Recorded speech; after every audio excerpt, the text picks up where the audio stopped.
All right, so now you're looking at a engine with a transmission. Just mounted up the transmission, installed the starter, which holds on the transmission. The bolts go right through the transmission to mount that on. And the way I did it was I used the motorcycle lift to lift the transmission and kind of match it up with the engine mount or the engine lift, and matched them up, pushed them together, and cinched them up with the bolts. So took a little muscling and that, but it's pretty straightforward. I mean, the hardest part is getting the center shaft to slip in, and once you get that done, you're pretty much good to go. There are different bolts, top, side, and bottom. Bottom are the short, top are the largest. They're like 17 millimeters. And then the two on the sides, where you have two for the starter, and then on the opposite side you have two, but one is long and one is short. So if that's helpful. All right, so an engine looks really clean when it doesn't have a wiring harness on it. So just finished disconnecting the wiring harness. There's the whole thing. Got lots of tags on everything. Some of them I knew exactly what it was and labeled it. Others I just labeled their location so I could figure it out as I went and swap them out. I have not pulled much off of a new engine yet.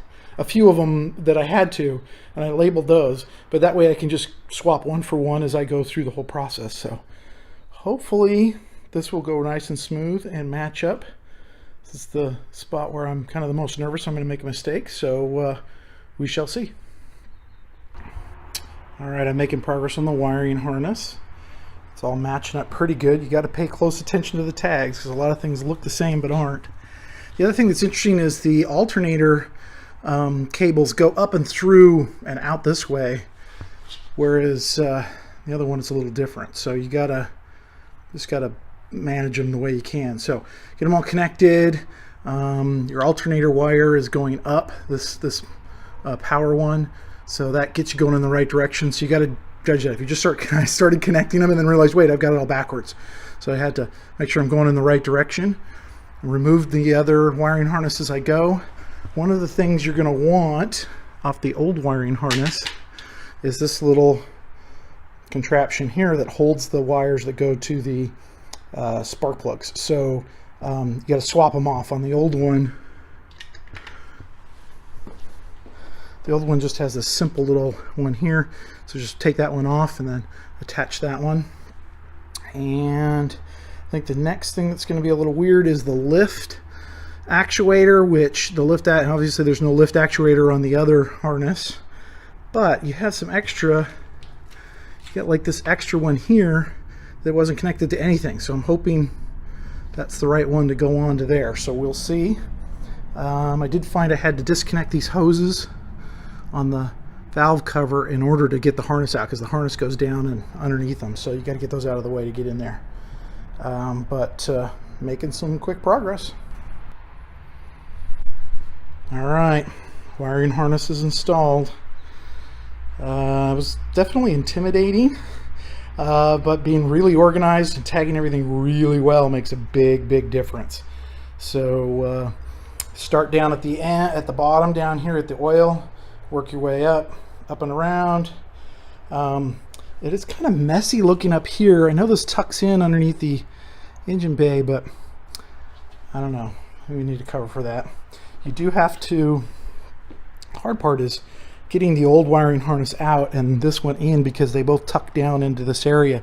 So I had to remove these two vents and to make room to get everything through. There are still two connectors here. They're part of the lift, and they actually come with the wiring harness from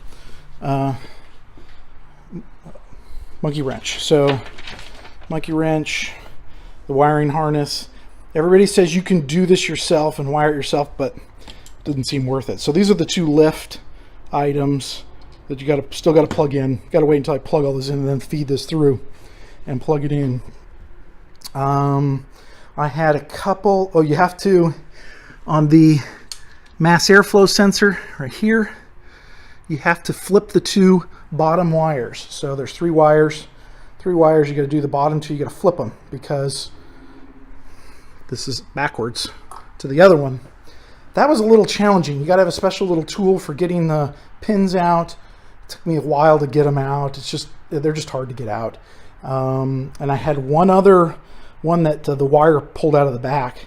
And so because the wire pulled out, I actually had two of them where the wires pulled out of the back. And the trick was I just went and pulled the clip out of the old harness and then spliced it in, taped it all up, protected, that kind of a thing. And so it is all wired. I still have a few tags on there for the things that still need to be connected.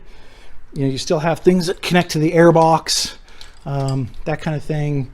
The O2 sensors. And I went and I picked up a little bit of this stuff to just go back over the wires. A lot of the covering was just toast, just crumbled right off. So got some of this, fed it over the top so you get a little better look, protect them a little bit, especially on the two that I had to splice.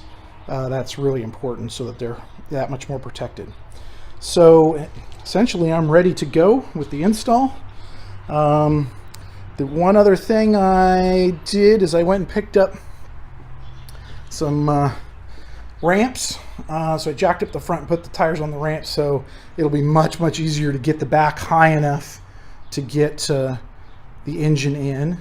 Last time the front nose fairing was touching down on the ground, and that seemed a little sketchy to me, so I wanted to get that up, so it should be a lot easier getting it in this time. And let's see, I also put back my motor mounts. So I installed my motor mounts back in. There in the back, right there. One in the front is on the cross brace. I also cleaned up some rust inhibitor, painted the whole thing so it matches the car because it's pretty visible. And those are the boxes of just all the stuff that came off of that JDM engine. So all the accessories, so there's an extra alternator in there and all sorts of stuff. So just kind of hanging on to it for now. I've rated it for a few screws here and there as I was putting things together. Essentially it's ready to go. So I'll just be getting ready, and then it'll be time to slip this bad boy in there.